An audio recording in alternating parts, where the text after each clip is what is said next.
are going to prioritize. The Shaco and the Lee Sin have both been left open now, so JDG will get at least one of them should Suning decide to first pick the Lee Sin away, and now JDG will end up going face-to-face with that Lee Sin, so we're seeing already that priority coming back in, and an insta-lock for the Gwen.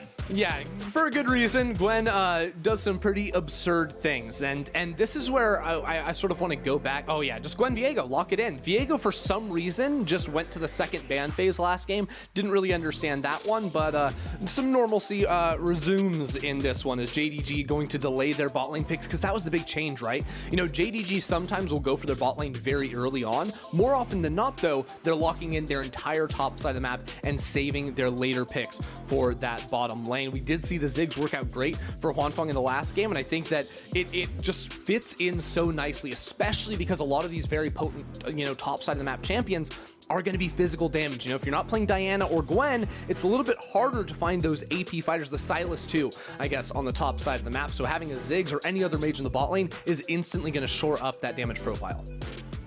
You mentioned the Sylas, so this could be a good opportunity here for JDG just to pick their whole top half, and yes, it does leave open Loken and LvMao a little bit, but it doesn't really fit them to pick an ADC or a support right now. They're not really going to have many matchups that can kill the Ziggs. They could many options if they want to go for it, but no, they're going to go for the LeBlanc instead, so more agency in that top half of the map.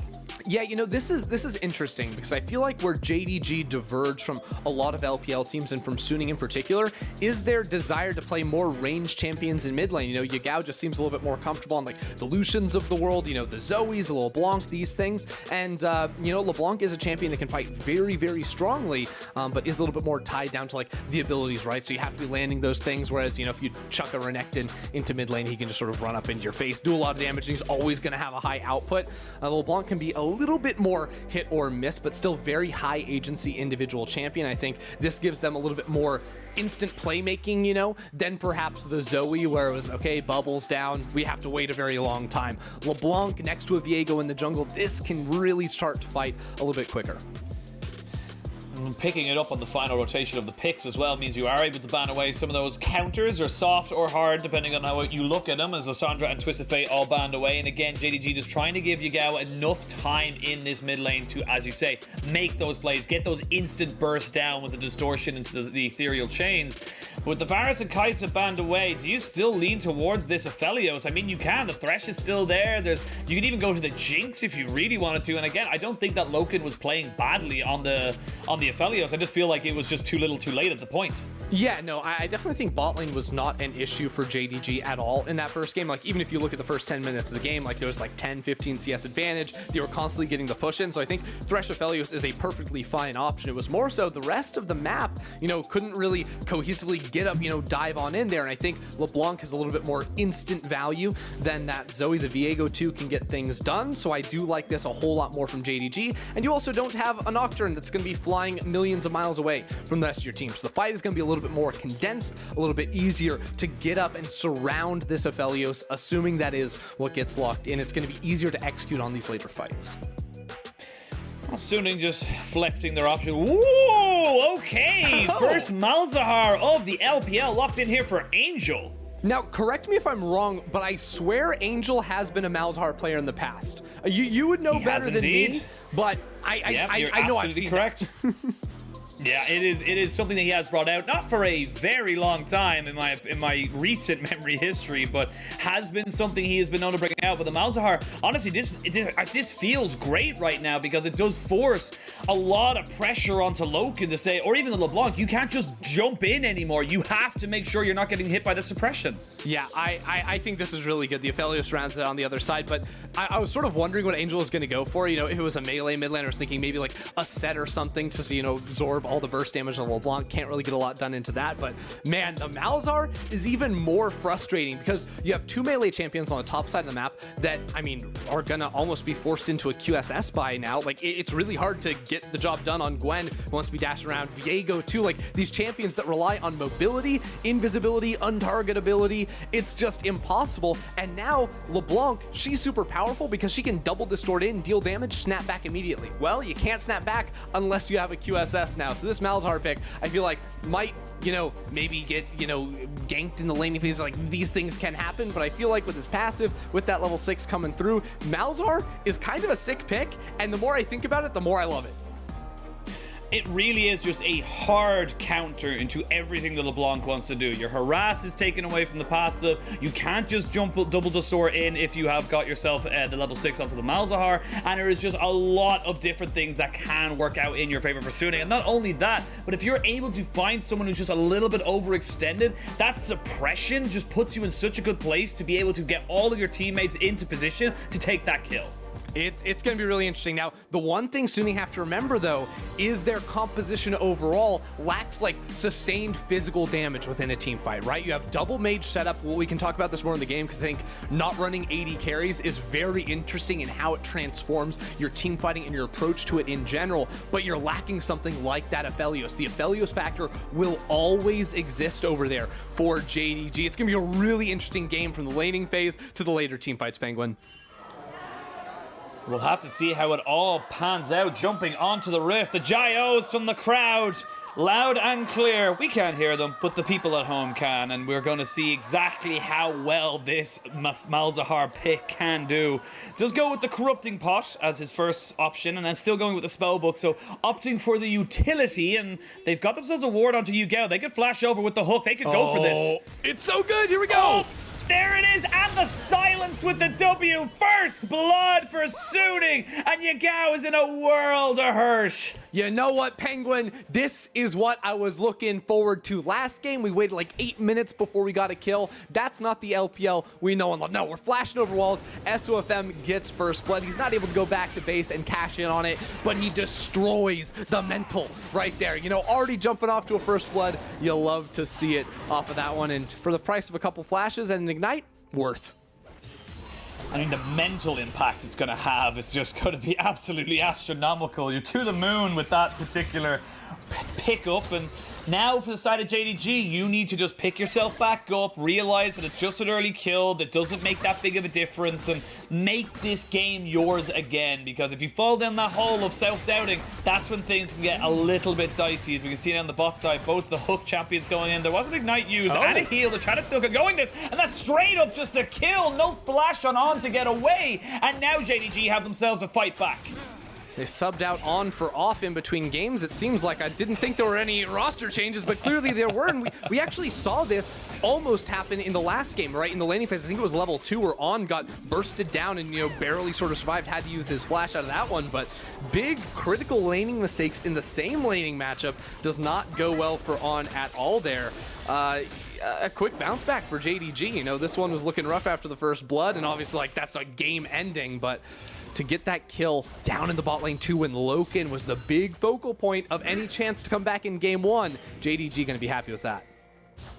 Very, very happy here for JDG as Sune just maybe felt a little bit too, you know, see if we're going to go for it, and feeling a little bit more confident on not recognizing that he didn't have his flash available to him. As we go topside, Bin almost going down, the ignite taking away, and this is the beauty when you get something like as a Gwen, you have these opportunities with the ignite to be able to go for these solo bolos, if you will. Yeah, it's great. Yeah, I thought the boss was cast in LEC, not LPL, you know. He's everywhere, it seems like. No, I love seeing the minimap movements too. Yagao roaming out of the mid lane, doesn't end up committing towards the top side, but the threat is there.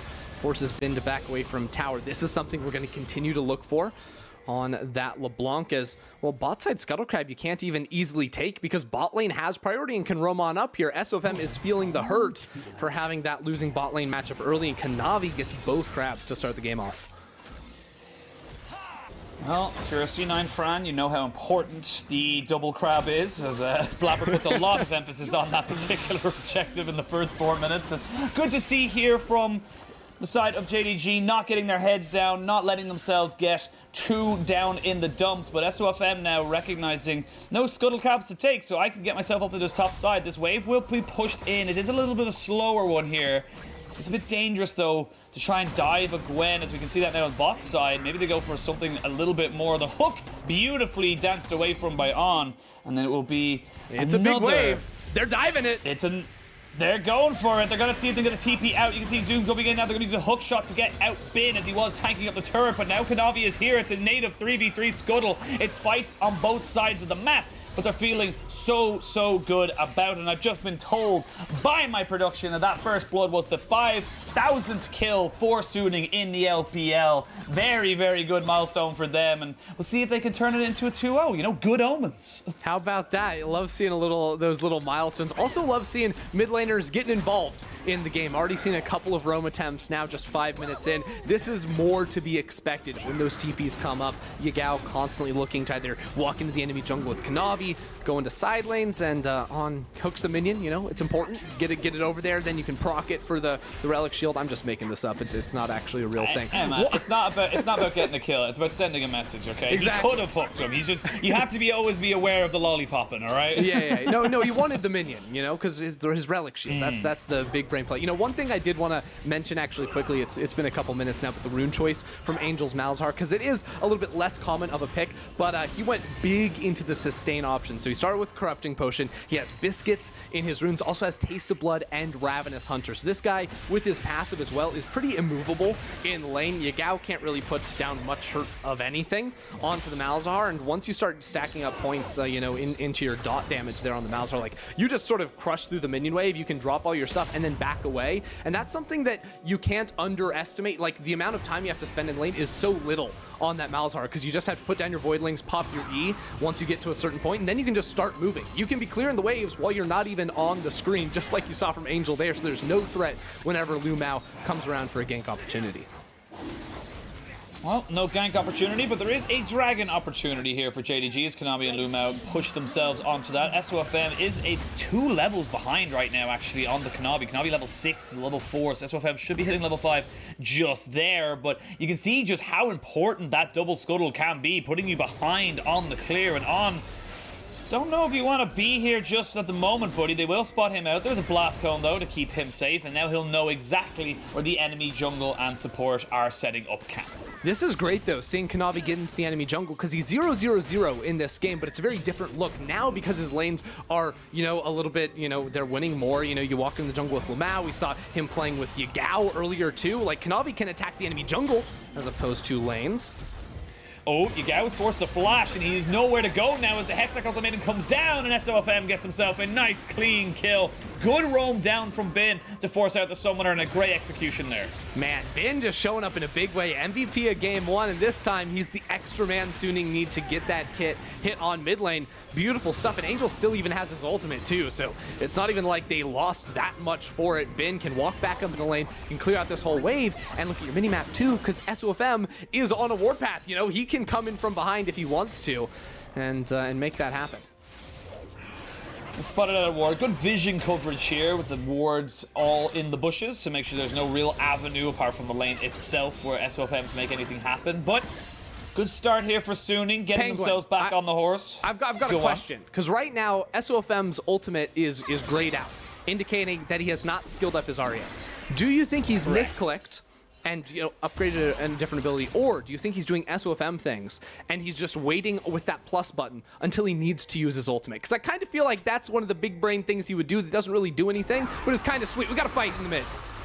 Well, if he put it into this Q, then the Q is doing enough damage to take that kill. The big brain, the 5-head is in for SofM. Do not question the teachings of the jungle god as he gets himself around this Rift Herald. Another great pick up there by Suning, as they knew that JDG were going to look to contest it. Oh man, he leveled it up but didn't even need to use it there, holding on to that one. You'll love to see it, and again, it's attacking this mid lane. Now the Malzahar is level 6. You can just keep on using that. The Rift Herald does look like JDG want to start it up, even with their support, you know, trying to make this happen. You can see that On is in the area as well, so JDG, are they going to get away with this? It did not go well for them in Game 1. It did not, but Suning did have Bin reset. It was a bit of a scuffle between him and Zoom. Zoom was able to take his health bar down fairly decently. That means that the Rift Herald and the Scuttle Crab will be taken by JDG. So that's 2 global objectives now for JDG. A much better early game start for them in this game.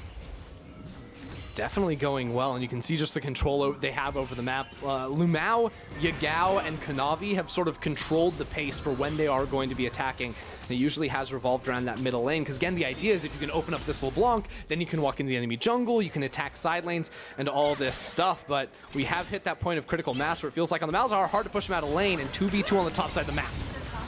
2v2, there is no ignite here for Zoom as he pops it down straight away, and they are going to miss the Q because of the miss, but it does not matter as Bin picks up the kill. Zoom with no flash means that he goes down, but Bin keeps his life. But Yagao trying to go for that roam, he's just not quick enough, he's not able to get out of that lane. It's exactly what you talked about, Ender. The Malzahar being able to constantly put this LeBlanc underneath the turret means he has no real impact in this early stage. Oh my word, honestly for a second there I saw Gwen doing some Gwen things and I was not thrilled with it. Blocking out the damage of the Sonic Wave, but you know what? SofM and the crew get it in the end. You know, SofM just sees Kanavi on the ward, walking into lane, says, I'm gonna pass straight on up here. You can see easy done, and well, yep, the Q just misses there, because of course her field travels with her, because that's reasonable. That is fair. And all those other fair things that Riot tells you. we're not being held at if it's 50% win rate, it's fair. I mean, results-based analysis, that's all I'll say. Anyway, as we move forward towards now this game is starting to get a little bit more dicey for JDG. I want to see them start to pick up some more, I suppose, defensive movements, I suppose is the word I would look for, because right now they're looking for engages, they're looking to see if they can get something, but it's really not working out for them. As I say that on, jumps it onto LvMao. LvMao taking a lot of damage right now, forced to flash away, but there's going to be a Sonic Wave, and the Mega Inferno Bomb right on top of it. SofM should have the safeguard to get himself out. He does. He is now 3-0 and 200% kill participation, and this is what we expect from this man. Look, it's just smooth play from Suning. I'm loving to see the coordination with their individual champions there. SofM landing the skill shots, following up off of Huanfeng and On, who were just hitting from a mile away. You know, before the series, I said I was a bit of a Suning believer, and you know, you talked to me like I was crazy. You know, like they've been good in the past, but right now not sitting very high at all in the standings. But after a performance like this in back-to-back games, I think there's so much to be excited about if you are a Suning fan. Now, onto the Drake. Kanavi does have a smite, but it's a hard one to get. Well, there is a little minion there being hooked up there, as they see now LvMao taking down. So that's the fourth kill of the game here for SofM. The smite's been used to try and keep the JDG jungler alive, as Kanavi will be sacrificed to the blood god of the LPL. And now Suning in complete control.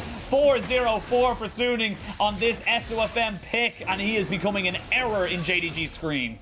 Suning just type in question marks in all chat, spamming that one out, because JDG are forcing a 3 versus 4, and you can see maybe if Kanavi is able to get one reset, maybe that can turn the fight, maybe that can start looking better for them, but they can't get that critical kill. They cannot get it to work.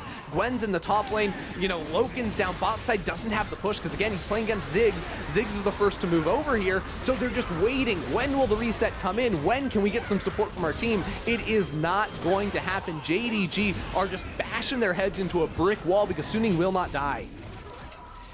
Suning will not die, and again, it's exactly what we talked about with this fantastic Malzahar pick, is that as soon as anyone walks forward, anyone walks trying to be aggressive, you're just getting caught. You don't have QSSs right now, and it's becoming a very, very taxable, you know, offense right now, aside from JDG. It's something you have to pay, otherwise you're just not going to be able to come out of this game with a W.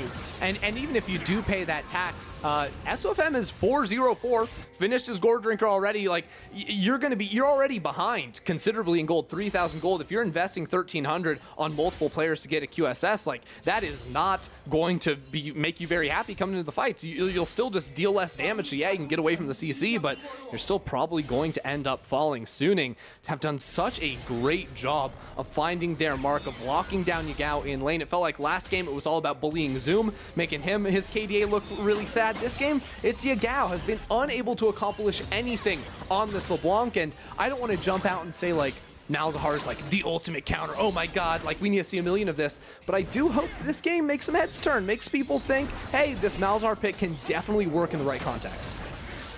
This is again another reason why I love the LPL. The innovation, the the courage, if you will, to be able to say, look, we can go for something slightly different. We can throw something into the works that will make you think twice about blind picking some of these champions. And when things, specifically in mid lane, are not blind pickable, that makes me a very happy chappy, because it just means you have so much more innovation in draft and so many more things to think about as we get into the 5D chess levels of pick and ban. Oh man, you know what? Honestly, I feel like if SofM play chess, I want to know if anyone here plays chess. Cause I feel like SofM, he might be a grandmaster or something. He's the guy that thinks he would memorize all his openings. He get everything done. I've been on a bit of a chess kick lately, so you know, having some fun with that one. 1300. So I'm not terrible, but I'm pretty bad. Bin, not bad, but he's the 1v2. That might not be enough. No, it might not be, and there's going to be the needlework with the Hextech Ultimatum use and the flash. Hookstock still there, and no way of following it up on it, but while they're making a move on top, there's an equal and opposite reaction on bot lane, so it's a trade of 1-for-1, as we can see Kanavi did end up getting the kill. Oh, it's not just that, though. SofM doing it with a little bit of style. Huanfeng was trying to take the kill, but no. SofM is going to kick him away, deal damage, land a Sonic Wave. Beautiful stuff here, and Huanfeng should end up getting this tower as well. And again, this is just great from Suning. They're just running JDG ragged. Even when JDG feel like they have an opportunity to take something, we can see in this bot lane, there's roaming death squad of this Nautilus and Lee Sin. It just becomes so difficult. Nice sidestep from SofM, recognizing that as long as he doesn't get hooked, he's going to be doing the damage. Yeah, just a pathway of darkness into the enemy jungle. LvMao had actually put down some wards in the river, but none that watched the pathway that Suning took to get in there. So he was very surprised, very shocked to see a couple of players in the area. With the Herald spawning, though, we are, of course, going to see the TP into the mid lane here from Huanfeng. This is something that we saw Suning do in Game 1 as well. Timing TPs immediately at the same time that Herald is coming into contention. Well, they've got an even bigger lead in this game. So very easy to secure that one. You can already see pings onto that top lane tower. They may be even able to take that without using the Herald. Now that turret plates have gone down, it is very easy to blast on through those and then use your Herald to make sure you can get a second inner tower, which of course gives you a whole lot more gold after the most recent patch. Just looking at items, you've double Leandries, almost identical items pretty much for Angel and Huanfeng on the Ziggs and Malzahar combination. On the other side, actually Everfrost for Yagao, we're seeing this a lot more from players in the LPL. They're using it as more of a utility setup to try and catch out a prime target. And speaking of catching out a prime target, it's Zoom who gets hit by the Sonic Wave, and they will get himself the refresh. And oh, SofM! Take a bow, my son. You are doing so much as Loken trying his very best. Has got the Moonlight Vigil, but nowhere to go. He has no way of getting out alive, and Suning are tearing JDG apart. They're going to continue pushing in on top of LvMao, who's forced to flash away. Now Kanavi in a little bit of trouble as he gets Dredgeline back into the fight. He tries to go in with the Heartbreaker. Will not get the reset, though, onto the Nautilus, and that's going to be pretty much all she wrote for for JDG in the top lane. They're still going. I mean, they just opened up an inhibitor at 17 minutes. This is unreal. Suning are just destroying this game, destroying this series. JDG coming in as the expected victors, but Suning are making it look oh so easy. And it all starts off with a fight in the top lane. Jungler solo killing top laner, but more than that, it's Lee Sin solo killing Gwen. Lee Sin is like 10 years older than Gwen. This is not how it's supposed to be. It's like if QuickShot was somehow able to beat me in a 1v1 in League. You just do not expect it to happen. And yet SofM just destroys that poor Gwen. Oh my god, SofM took no prisoners. We can see in this bot side, it's just, they just don't respect the full engage and the basically global ultimate that can come out from the Ziggs. Unreal. We're back into another fight. Sure, why not? We're back in. Welcome to the LPL Ender, where the action never stops and the team fights make no sense as we go back into the real game and everyone's just going for SofM. Knows that he is just so much more powerful, but can you 1v4? That's the next question. Find out next time on JDG versus Suning as we come back to some more normality as the dragon has spawned. Look, I don't know. I feel like there's not going to be a season 2 of this one. Like, Suning, it was a little bit too easy for the heroes in this. The villain's not putting up too much of a fight. This time, Zoom is trying to dive in. I don't know about that one. Oh my word! Well, he's going to get Huanfeng, and that's Gwen doing Gwen things. We'll almost take another one there, and there's Loken maybe pushing a little bit too far forward. He's going for it. He's trying to find it. Oh, God, yes, he will get it. But while that's been happening, SofM on the other side of this, and you can see with the shock grubs coming in, Angel has no mana, but it does not matter as he's able to get it all going on top of him. Yagao actually takes a 1v1 against the Camille, and Ender, what the hell is going on? I have no idea, but I'm loving every second of it. Fights on multiple fronts. I mean, JDG do a good job with things, but SofM is now legendary, by the way. 8 kills, does miss the Sonic Wave, but I feel like maybe he knew I was casting or something. Maybe he knew I was a big fan, but this guy is absolutely popping off, completely unchained, right? You know, he's diving and he's doing solo things, solo killing Gwen. That last fight, he's just running through the enemy jungle like, yeah, come at me, bro. What are you gonna do about it? He's just insane. He is just insane. And a quick look at the score now. It's 18-6, a 6,000 gold lead too soon, and they're going to be able to pick up that dragon as well. But let's see what happened here. Bin feeling like he had the potential to take out Yagao, but Yagao with the Everfrost is just CC locking him, and there's nowhere for Bin to go. Bin's like, wait, let me auto attack you, please. Okay, well, that was but fun. melee boy. I am melee, please. This isn't fair, Riot. Imagine getting 1v1 by a 0-4 champion. That rough, man. That feels a bit rough, but might also feel another bit rough as Zoom in this top side has been trying to keep him occupied as Kanavi now comes down. Angel is there, will have the suppress available to him, and will probably use it against the Kanavi. Yep, there it is, but Zoom is still alive, and now Bin in a lot of trouble. Gonna see now SofM trying to get on top of Yagao. There's the bouncing bomb to finish off the kill, and it's still a 1-5-4 side of Suning. They're just too far ahead. They have too much money. They have too many ways of getting on top of you, and they're gonna put JDG back to the Shadow Realm. Unbelievable. Remember when that inhibitor tower died at 17 minutes with Riftfield? Yeah, there's no defense for you, JDG. Where are you running? There's no towers to hide behind. You got to go all the way back into the base. Beautiful stuff from Suning. I am just loving every second of it. We passed the 20-minute mark, so, you know, we can do Baron whenever we want. Lee Sin is a champion where if you have a lead, you take no damage against that objective. He's already got 2 items at 21 minutes. He's got the W and, of course, the lifesteal on that passive. Like, he's almost just soloing the thing. He does no damage to it, to be fair, but he is not going to take anything in return. Give him enough time and he will be able to take it. That is a fact. He will not die to this objective, but Scryer's orb did go down, so they do know that this is being taken as JDG now walk up. Zoom taking a bit of a chunk, and this is the easy mode right now for the side of Suning as you missed the Moonlight Vigil.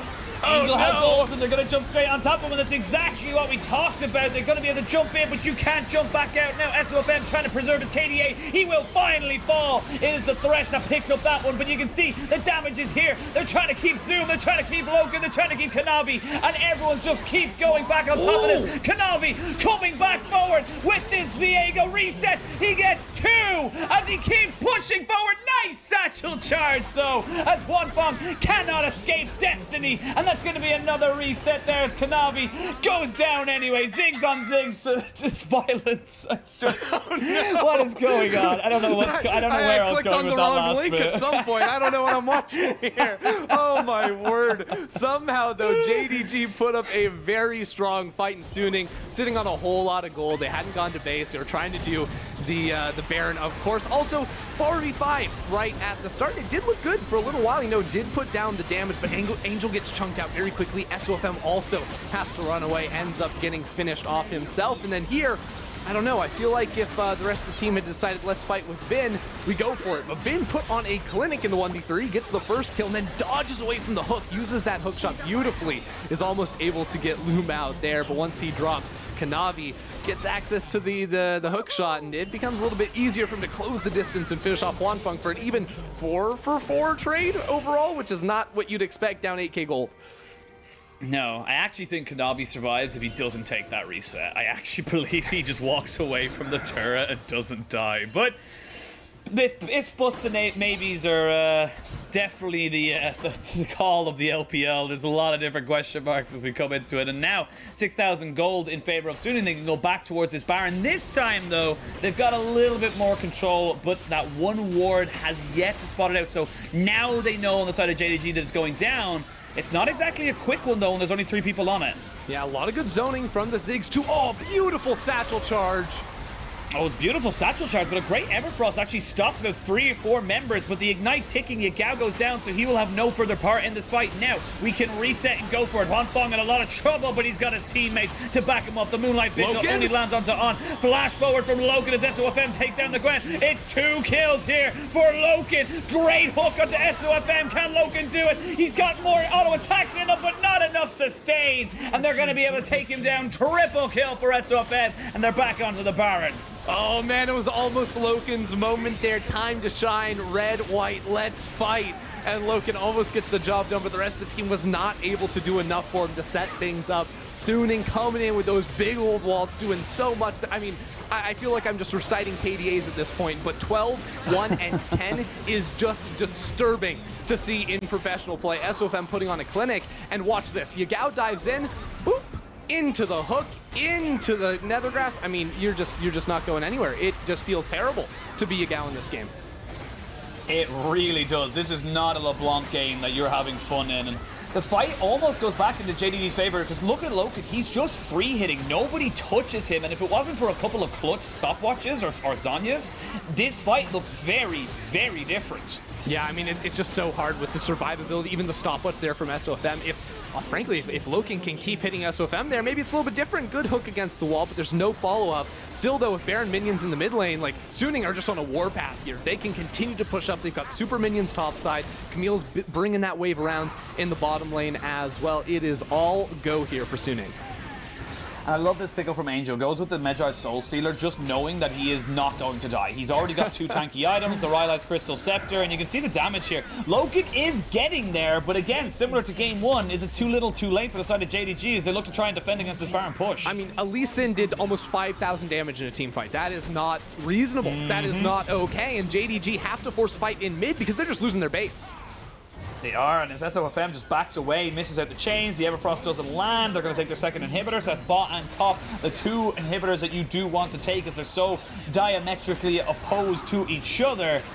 Gives you a lot of pressure now as you're Suning, as we can see now. Bin not going to be caught out just yet as he keeps down the pressure, keeps up the Baron buff, and Suning can keep pushing. They've got a Ziggs. Ziggs with Baron buff is disgusting. Yeah, Bin on the flank, always threatening. You see the box goes down, but yeah, they got to go in. They gotta go in, and Loken is dead. No flash, no lantern, nowhere to go. Bin is being jumped on. He's gonna use his Hex Ultimatum to try and just keep everybody around and against the turrets. They're gonna be so much more damage here for Suning. They don't even care about these fights right now. SofM being chased down. He will fall, only down to his GA. So, the side of JDG, yes, they lose Loken, but they gain 2 kills. Even the GA going down is enough, as here come the scissors. Chop, chop, chop! On top of SofM. Another big shutdown over to JDG. I believe he had 1,000 gold shutdowns in a row for the side of JDG, and they can go back Suning. They got themselves all inhibitors, or at least all inhibitor turrets, and they can go and pick up this dragon, reset, and come back again. Yeah, it does truly feel like we've got one more fight left in this one before Suning take the game. We have truly entered the end game for this squad. I mean, at this point, we're not even really playing for a soul. They just want to finish this one off very quickly. 3 items on pretty much any player. Bin is late to the party somehow, you know, but the rest of the team is definitely making it work. Now, Loken, off a couple of good fights, does have an infinity edge now, but your backs are so far against the wall. One mistake from JDG, and you are losing just about anything. This fight was really weird because, I mean, you land a beautiful hook there and delete Loken from the fight. And yet, you know, JDG able to chase down Bin on the bottom side of the map. SofM tries to come in and help him out too. So it was the splitting up of Suning that actually ended up punishing them a whole lot. SofM wasn't able to get the damage down that he needed to onto Kanavi. A whole lot of sustain went through on that one. So maybe if Suning don't commit to the bot side, the game's just over. But you know what? That wouldn't be the LPL. We want a little bit more fun. We need more blood. We need more violence on the Rift. And that's what we're going to get in our next team fight.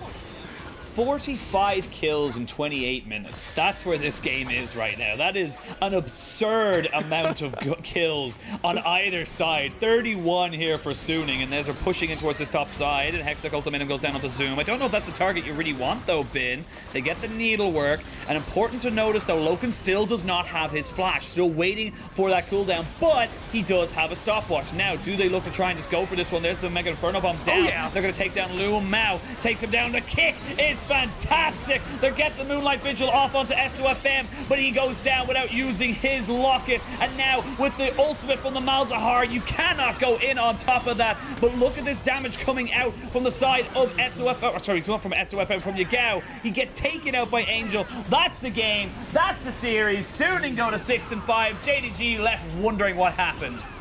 What a convincing performance by Suning here this evening. I mean, just phenomenal across the board. Game 1 was a close game, but it was a controlled game. One where JDG never felt like they had a chance. Well, if that was controlled, this game was an absolute destruction. I mean, just crushing them from the level 1 play, spotting out, it was Yagao on that ward, right? And then they just never let the man breathe, constantly using that Malzahar pick to perfection to find kills on that LeBlanc and shut down any playmaking opportunity from JDG. Suning looked legit here in tonight's series.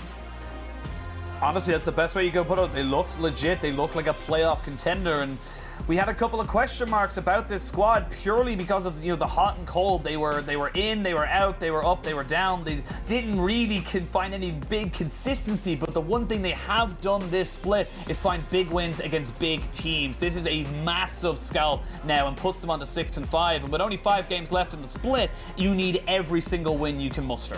And honestly, I'm left kind of perplexed by JDG's play. Rather, game 1 was really a bunch of players just not on the same page. Questionable draft, sure, did make the game a little bit hard to execute on once they fell behind, but it didn't feel like they had much of a backup strategy at all. And then in this one, they were just getting run across the map, Like, Kanavi is usually the player that shows up and just crushes these early games for JDG, but SofM was clearly the stronger jungler on the day, and made this game look so easy for Suning from start to finish.